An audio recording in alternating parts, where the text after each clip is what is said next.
What are some behind-the-scenes occurrences at luxury hotels that management might prefer to keep under wraps? The amount of suicides that occur.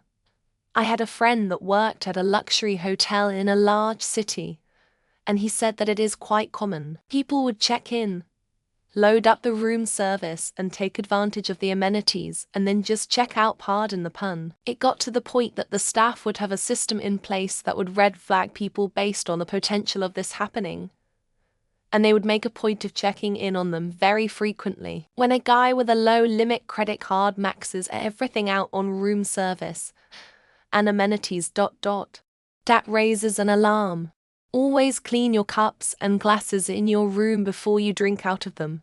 No matter how posh your hotel is, chambermaids are paid minimum wage and are cleaning 15 rooms and bathrooms plus a day. They are cutting corners. The same towel that was wiping the toilet and bath may have also wiped your cup and glasses.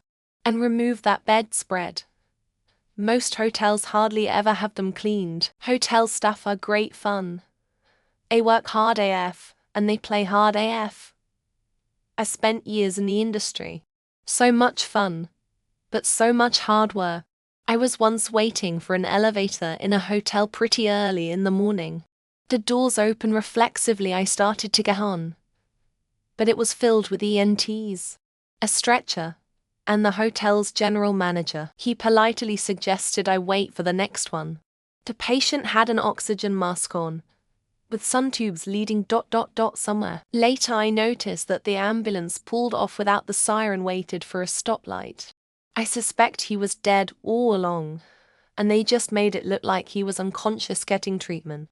One thing management definitely wouldn't want guests to know is how sometimes housekeeping cuts corners if they are running behind. If you're staying just one night, and your sheets look and smell clean enough, they might not actually get washed. That's right. Management sometimes instructs housekeeping to skip the washer if it seems unnecessary. So, that fresh bedding you're snuggling into, it might have been slept in by the previous guest. Sweet dreams. Source: former luxury hotel employee BF.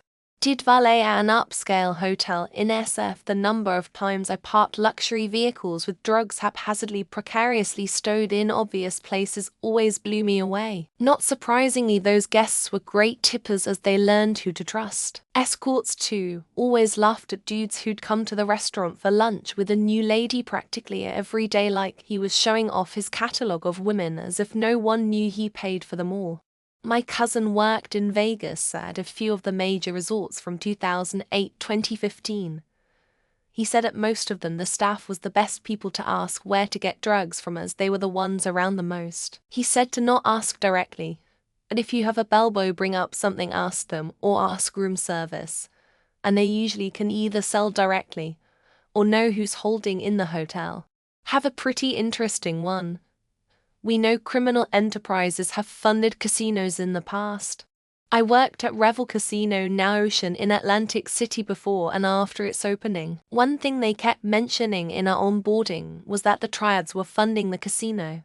I thought it was super strange that these execs were just openly telling brand new hires they're a weirdly popular place to commit suicide. Comfort afforded by 5-star accommodation, safe in the knowledge that someone will find the body, and they won't be left lying on the floor of their own home for 7 months before somebody notices. Haunt you and your family in ways that reflect the USAS stumbling into the role of the global oppressors it had just helped overthrow in order to get you to beat your wife and son with a roquet mallet. We overbook rooms just like a flight overbooks seats. If payment isn't authorizing enough money for what you have been spending, we'll have the valet give your keys to the front desk and we'll lock you out of the room until you get a new method of payment. How quickly you will be checked into a room that just a few hours ago was a biohazard or contained a dead body. Worked in housekeeping for a luxury place for a few years. No hotel is truly luxury. We take notes on your reservation profile. Everything from anniversary information to FOV cocktails and foods. Add notes to pass along to other staff. My uncle owned a hotel here in Vegas years ago. He once loaned Bruce Willis a car and he caused $7,000 in damages. Never paid my uncle back. Dead bugs. Doesn't matter how high-end a hotel is. They've had bed bugs at some point. It's just part of the business. If you're staying in a Las Vegas hotel, there's a better than even chance somebody killed themselves in your room. It's pretty common to have a dead guest. There's a standard procedure for it and we take care of it quietly. Las Vegas, city of excess. People overdo it, drink, drugs, and die in their hotel rooms all the time. Someone being murdered by foreign secret services. Sex workers abound. Working out of rooms. Visiting clients in rooms. Working the hotel bar. The sheets, pillowcases, rags, and blankets aren't properly cleaned. They just smell good.